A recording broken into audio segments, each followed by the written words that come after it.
परमात्मा की निर्माण की हुई यह सृष्टि बड़ी अनोखी है। अत्यंत अद्भुत बातें इसमें देखने मिलती है। आपने कभी यह आश्चर्य देखा है कि नहीं? थोड़ा याद कीजिए। वन में से कोई कीटक उड़ता हुआ एक कीचड़ की मिट्टी की गोली लेकर के आता है। धीरे धीरे मिट्टी की छोटी छोटी गोलियां ला ला करके एक घर बनाता है। उस कीटक को भृंगी कहते हैं। संस्कृत भाषा में उसे पेशसकार कहते हैं। उसको बनाने के पश्चात वह छोटा सा छिद्र उसमें रख करके और एक दूसरे किसी भी कीड़े को पकड़ करके लाता है, उसके अंदर डाल देता है। मिट्टी की एक गोली ला करके उस छोटे से गोले का द्वार बंद कर देता है। लेकिन यह करने से पहले भीतर रखे हुए कीटक को वह बड़े जोर से दंश करता है। उस दंश के कारण वो भीतर का कीटक तिलमिलाता है। बाद में उसका द्वार मिट्टी के गोले से बंद कर दिया गया। अब यह वन में उड़ने वाला कीटक जिसका नाम भृंगी है, पुनः पुनः आ करके गुंजन करता हुआ, आवाज करता हुआ वहां से कभी कभी चक्कर काटता है। इसका परिणाम यह होता है, कुछ दिनों के पश्चात उस मिट्टी के छोटे गोले के बड़े घर में से वो भीतर का कीटक उसे तोड़ करके बाहर निकलता है। उस समय उसका रूप उसी जैसा बन जाता है जिस प्रकार के कीटक ने उसे लाकर के बंद कर दिया था। फिर जाकर के दूसरे कीटकों को ऐसे ही इकट्ठा करता है और अपने जैसे बनाते रहता है। भगवान अवधूत दत्तात्रेय प्रभु को बड़ा आश्चर्य हुआ कि अरे, किसी भी प्रकार का कीटक अपने ही रूप में परिवर्तित कर देने का सामर्थ्य इस भृंगी में कैसे आया? वे विचार करते हैं। जैसे ही दंश करता है वह भृंगी, भीतर का वह तिलमिलाता हुआ उसके रूप को देखता है और फिर तो भीतर बंद हो गया। लेकिन डर के मारे वह उसे बार बार याद करते रहता है और वह भृंगी नामक का कीटक भी पुनः पुनः आकर के वहां पर गुंजन करता है।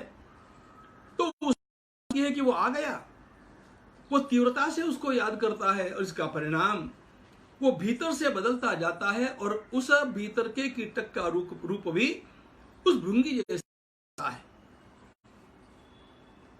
भगवान अवधूत जी ने सृष्टि के इस निरीक्षण से हम लोगों के लिए एक बड़ा सुंदर और महत्वपूर्ण सिद्धांत दे दिया।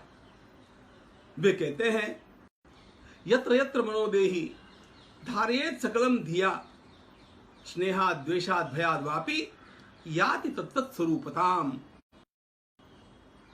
जो मनुष्य अत्यंत तीव्रता से किसी का भी स्मरण करता है, जिसका वह स्मरण करेगा उस प्रकार के रूप में वो धीरे धीरे ढलता जाता है।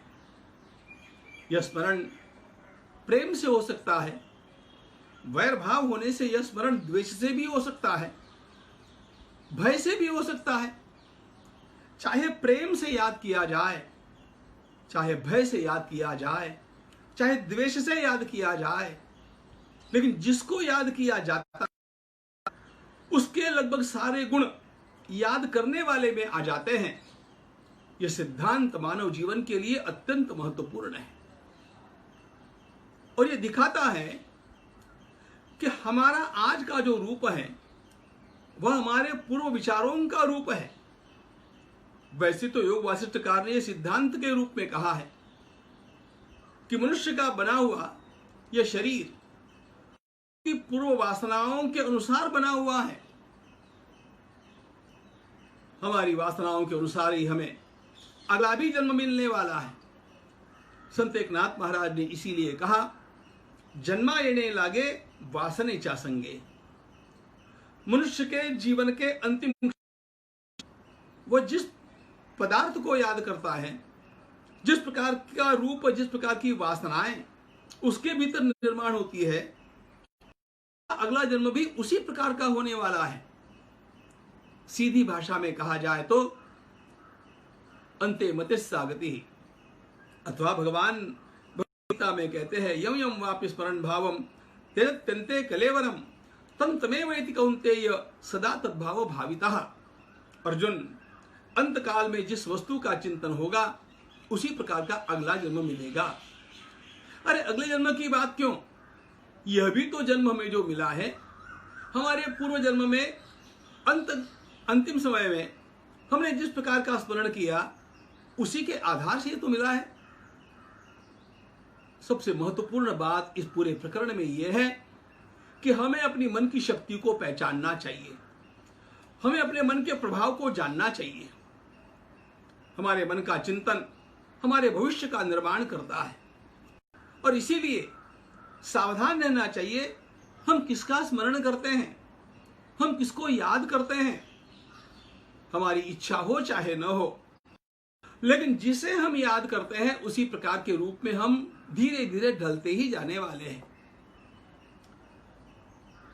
भक्ति शास्त्र में सिद्धांत के रूप में स्वीकार किया गया, गोप्य कामात भयात कौसः द्वेषात् चैद्यादयो नृपाः। भगवान श्री कृष्ण को याद गोपियों ने प्रेम से किया, कंस ने भय से किया, शिशुपाल ने द्वेष से किया, लेकिन सभी को सद्गति प्राप्त हो गई क्योंकि किसी भी भावना से किया होगा उन्होंने श्री भगवान किया है। बंधुओं, यह सिद्धांत हमारे जीवन में सर्वाधिक महत्वपूर्ण सिद्धांत है क्योंकि इसी सिद्धांत के अनुसार हमारा भविष्य बनने वाला है। एक बात पक्की है, हम जिस प्रकार का चिंतन करेंगे उसी प्रकार ढलते जाएंगे। यदि हमने दुर्बलता का चिंतन किया तो दुर्बल होते जाएंगे, यदि बल का चिंतन किया तो बलवान होते जाएंगे, यदि रोग का चिंतन किया तो रोगी होते जाएंगे और आरोग्य का, स्वास्थ्य का चिंतन किया तो स्वस्थ होते जाएंगे। आप स्वयं भी एक प्रयोग कर सकते हैं। किसी सामान्य व्यक्ति को एक व्यक्ति थोड़ा सा सवेरे कह दे, क्यों जी आज आपका चेहरा पीला पीला दिखता है, कुछ बीमार है क्या आप? वो कहेगा नहीं नहीं, स्वाभाविक बात है। योजना के अनुसार एक दूसरा व्यक्ति दोपहर में उसको ये कहे मिलकर के कि आज आप बीमार जैसे लगते हैं, क्या हुआ है? 3-4 लोग यदि इस प्रकार उसको कहेंगे तो उसे अपने आप लगने लग जाएगा कि जब इतने लोग कहते हैं तो शायद मैं बीमार तो नहीं हूं। और जैसे ही उसके मन में यह आशंका निर्माण होती है कि शायद तो मैं बीमार नहीं हूं, अपने आप उसके भीतर से बीमारी आरंभ हो जाती है। सिद्धांत बहुत वर्षों पहले प्राकृतिक चिकित्सा के एक पुस्तक में मैंने एक सुंदर बात पढ़ी थी। जिन लोगों को रोग का संशय होता है उन लोगों के ऊपर रोग अत्यंत जल्दी आक्रमण करता है। वाक्य इस प्रकार का था वो जो मैंने पढ़ा, they suspect it, they expect it and they have it.